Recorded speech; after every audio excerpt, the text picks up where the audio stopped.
like, oh my God, I'm truly a black person. Like I never had to like 4 braids standing like this to the nearest shop and I didn't know I was black. And African beauty, African queen. I'm proud to be African. Hi friends, welcome to the podcast Free My Skin by yours truly, Upendo Nice. Many people asked why I called this segment Free My Skin. Actually, I used to have a podcast on Spotify called the Free My Skin podcast, and I was talking about my experiences with acne and the issues I had with the skin issues I had growing up. But now I rarely have acne. I don't deal with it anymore, but I decided to use it figuratively, like literally free my skin, being black in Asia.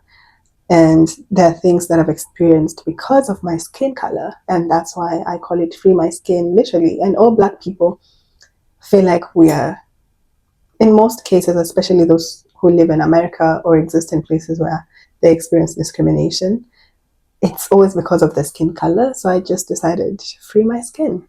So today's episode is about the first time I realized I was black. And this is something Africans literally speak about. Like every time I've seen an African person speak about their experience living abroad, they always say, I didn't know I was black. And now it made more sense because really, I didn't realize I was black. I never have to think about my skin color. And for the longest time, for me at least, or for many Africans, I would say, we struggle with identifying ourselves by our skin color. It doesn't make me feel bad when I say as a black person, but I don't relate to it when I say as a black person. I relate more when I say as an African for some reason, because that's our identity. For us growing up, we identify as African. We are told things like African beauty, African queen. I'm proud to be African. I'm from the motherland. African this, African that. Our jewelry always has the African map in most cases, t-shirts, bags, and all these things. So to refer to myself as a black woman, as it feels like it's not my identity, it feels more of like an African American identity, if that makes sense. I feel like it's a group of people. Black is an identity somewhere else. And for me, I just feel more comfortable saying as an African, not because I don't want to identify as a black person, because I am a black person. It's just that it doesn't feel authentic when I say as a black person compared to the weight that as an African or being African carries. That makes sense. So the first time I realized I was black, it was my first day going to work. I was in the train. I got into the train, and in Japan, trains are very quiet. We are not allowed to speak, laugh. Any phone should be silent on the train. So imagine a train full of people standing together, but dead, dead silent. Everyone is on their phones. The only noise you can literally hear is the train noise, like moving, passing one another like that. I remember being inside there, and the first thing I did was compare myself. Like I looked at everyone, their hands, their faces, and I looked at myself. And for some reason, I was like, I never knew I was this dark. And that's just the color theory. When a dark color is put on top of a white color, it stands out completely being dark. I don't know if that makes sense. And if you have very many dark colors and you put one color that is lighter, the lightness of the color, I don't know how best to explain that. It becomes pronounced because it's being the contrast. That's the word, the contrast. So imagine being, obviously Japanese people, Asian people are not black, they're yellow technically, according to how they describe their skin color. But in this case, let's just use white or light. You're black and they're white or light. For some reason, I felt like my blackness was really pronounced. Like I felt darker than I actually am because I'm comparing myself, or I've been thrown in a pool full of lighter colors and I'm black. So I really felt like, oh my God, I'm really black. Yeah, I'm an African person. Like that's the first time I ever looked at my skin color, or I understood why people identify as a black person, or I identified myself as an actual black person in regards to my skin color, not my tone as in dark skinned person. But me as a black person, I was like, I really am a foreigner here, you know? And even when I was in school and I would like check students, books and correct spelling here and there, when my hand was closer to them, the first thing that always came into my head, like, nice, you're a black person. That was really funny to me because I kept comparing, like, oh my God, I'm truly a black person. Like, I never had to. This is not something we think about because in Africa, everyone looks at like us, so we never have to compare or we never notice it really. It's not something we think about. But it made me realize that actually, that's the first time I knew I was black. And I say this because in many instances, I'm always reminded that I'm a foreigner, and I'm not just a foreigner, I'm a black person. Is me just being in Japan sometimes, I realize that many Africans cannot identify racism or discrimination or backhanded comments or passive aggressiveness because one, we are very proud. Our culture is very like proud to be African.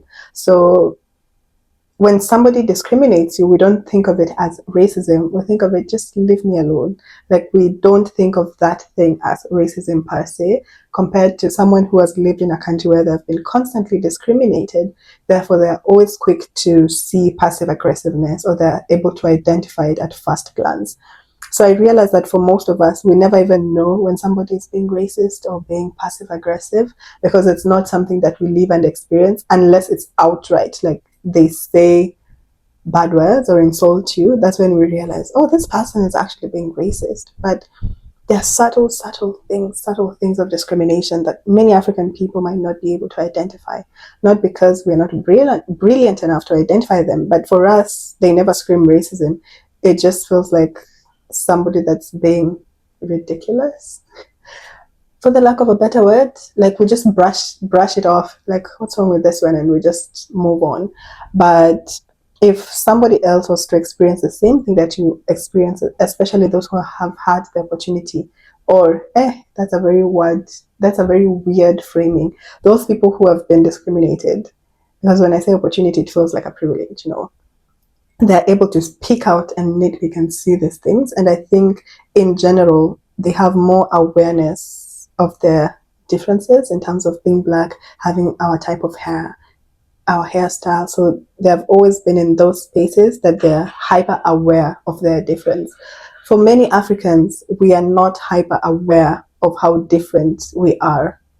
And I'm not saying that it's a bad thing to be different. I'm just saying that because we live in countries that are predominantly black, we never think about how different we are from people who are white, Asian, Latina, European. We never think of those differences until you're put in that position and you realize, oh, you have straight hair. Like, we know they have straight hair, but literally in real life, you're like, oh my God, it's like this realization.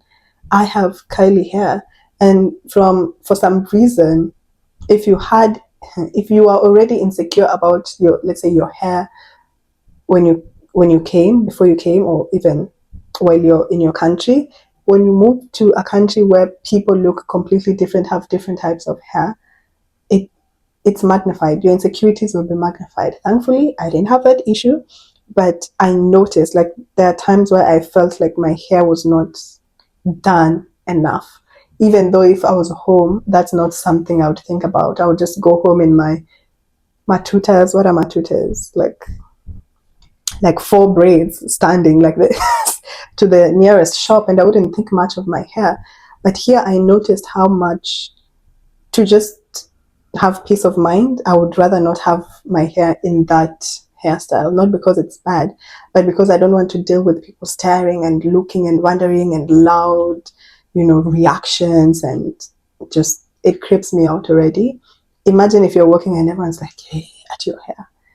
It makes it very difficult. It damages the relationship between you and your hair to some extent. So you will notice that you lean towards safer hairstyles. I see a lot of black people in slick bands or their hair in always protective styling or wigs, because to some extent, regardless of how confident you are, especially if you're not used to being in such spaces, international spaces, it's going to do something. to your psyche in some way. You'll just feel extra conscious of your skin color, of your body weight, of your height. Guys, I'm 5'6", 5'5", 5'6", I'm not sure. I'm between 165 and 167 centimeters, thereabout. I don't know which is which, I forget. But because Japanese people are naturally slimmer, shorter, sometimes I feel like a giant. I feel like a giant, especially when spaces in this country have been designed for smaller people. Sometimes chairs, clothes, shoes. So anywhere you go, even at stores, because things are smaller, it makes you feel like you're fat. So if you are insecure about how your body looks when you come here, it is magnified 10 times. So you just have to be confident and be aware that these things are happening. It's not because of your body, or nothing is wrong with you. It's just how it's perception. When everything is small around you and you're big, even if you're just normal sized, automatically you feel like you're bigger than everything else. You will feel like, I'm gonna break this chair. It looks flimsy. Not because you're overweight, but because this chair was not designed for people of your size. It was designed for smaller people or Japanese people. I hope that makes sense. That's the very first time I actually noticed that I was different, that I was black. I hope this made a bit of sense. Share your experience if you've lived abroad before, or you've experienced something of this manner. I would be very happy to hear from you. See you again next time on another episode of the Free My Skin podcast by yours truly, Openda Nice. See you next week. Bye.